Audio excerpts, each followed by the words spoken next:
Assalamualaikum warahmatullahi wabarakatuh. Apa khabar semua anak-anak pelajar tahun 1 Abu Bakar? Ustazah mendoakan semuanya dalam keadaan sihat walafiat di rumah masing-masing.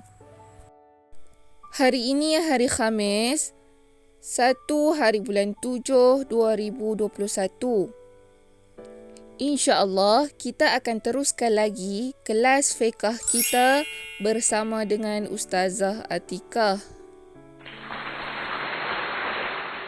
Sebelum kita teruskan kepada kelas kita pada hari ini, Ustazah nak kita sama-sama menadah tangan untuk membaca doa sebelum belajar. Bismillahirrahmanirrahim. Allahumma aftah alaina hikmataka wa anshur alaina min khazaini rahmatika ya arhamar rahimin. Bismillahirrahmanirrahim. Rabbi shrah li sadri wa yassir li amri wahlul 'uqdatam min lisani yafqahu qawli. Amin. Tajuk kita pada hari ini ialah tajuk yang ke-13, iaitu mengenali anggota-anggota sunat wuduk. Hasil pembelajaran pada hari ini, murid dapat yang pertama menyebut anggota sunat wuduk. Yang kedua, membezakan anggota wuduk yang wajib dan sunat. Dan yang ketiga, mengambil wuduk dengan sempurna. Seterusnya, Ustazah nak kamu buka buku fiqh taharah pada muka surat 50. Okey, kita lihat pada ayat Quran di atas. Firman Allah Ta'ala, A'udzu billahi minasyaitonir rajim. Fa amma man utiya kitabahu biyaminih fasawfa yuhasabu hisaban yasira wa yanqalibu ila ahlihi masrura. Yang bermaksud, kemudian sesiapa yang menerima surat dengan tangan kanannya, maka dia akan dihisab dengan cara yang mudah dan ringan. Dan dia akan pergi kepada keluarganya yang beriman dengan sukacita. Surah Al-Insyiqaq ayat 7 hingga ayat 9. Dalam ayat Quran di atas, Allah Ta'ala nak bagi tahu dekat kita pada hari akhirat kelak, kita semua akan dibangkitkan untuk berjumpa dengan Allah Ta'ala. Pada hari itu, sesiapa yang menerima surat ataupun menerima cacatan amal perbuatan. Okey, kalau kamu nak tahu, pada kiri dan kanan kita ada dua malaikat, iaitu malaikat Raqib dan Atid, iaitu malaikat yang sentiasa mencatat amal ibadat kita baik dan buruk. Pada hari akhirat kelak, cacatan amal ni akan dipamerkan, akan ditunjuk. Okey, sama ada kita melakukan amal perbuatan yang baik ataupun yang tidak baik. Okey, bagi siapa yang melakukan amal perbuatan yang baik, dia akan menerima cacatan ataupun cacatan amal perbuatan dia dengan tangan kanan, yang mana pada hari tersebut dia mudah ataupun ringan untuk masuk syurga.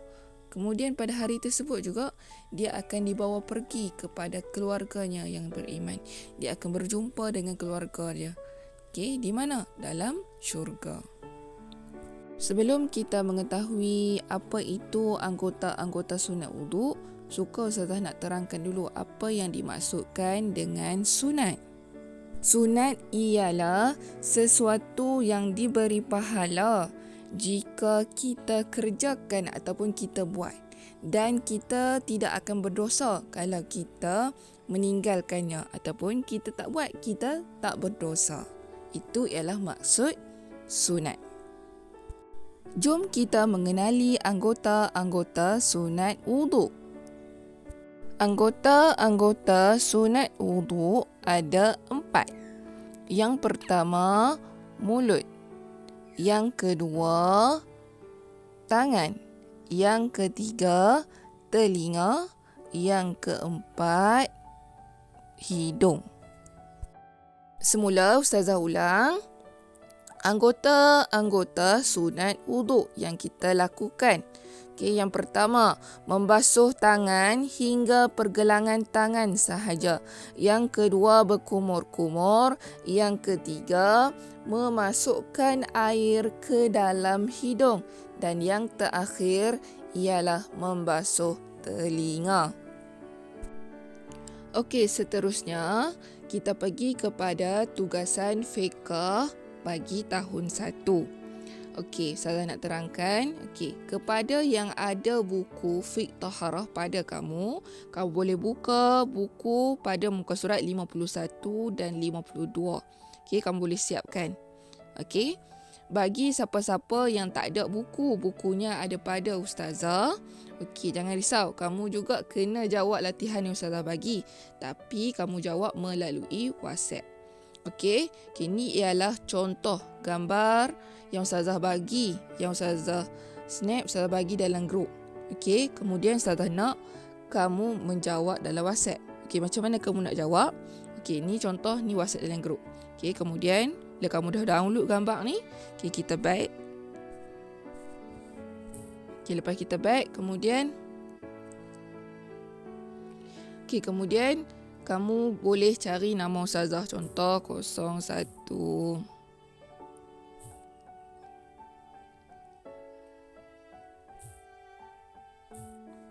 Okay, ni contoh nombor ustazah. Okay, kemudian kamu pergi dekat kamera. Okay, kamu cari latihan yang ustazah bagi. Okay, contoh latihan aktiviti yang pertama, muka surat 51. Okay, ni gambar. Ni gambar rajah dia. Okay, kemudian kamu tekan dekat pensil. Okay, kamu pilih warna yang kamu suka. Seeloknya warna hitam. Okay, kita baca aktiviti yang pertama. Dia kata, tandakan right pada anggota wajib wuduk. Okay. Anggota wajib wuduk, kamu ingat tak lagi? Anggota wajib wuduk ada 4. Okey, yang pertama contohnya lah. Okey, yang pertama ustazah kata ustazah write pada gambar membasuh tangan hingga ke siku. Okey, kamu write yang mana gambar anggota yang menunjukkan wajib wuduk. Lepas kamu dah siap write, okey, kemudian kamu send dekat ustazah. Okey, dapat? Sama juga latihan seterusnya. Kamu tekan dekat kamera, kamu cari aktiviti ataupun gambar yang kedua. Okey, contohnya ini. Okey, ini adalah aktiviti yang kedua pada muka surat 52. Okey, kemudian macam biasa kamu ambil pen. Okey, kemudian kamu pilih color. Kemudian kamu tandakan right anggota sunat wuduk. Contoh tadi anggota sunat wuduk apa dia? Telinga. Okey, dan lain-lain lagi lah kamu buat, kemudian send dekat ustazah. Dapat? Okey, itu saja daripada ustazah. Sekian, wabillahi taufiq wal hidayah. Wassalamualaikum warahmatullahi wabarakatuh. Jangan lupa hantar tugasan pada hari ini.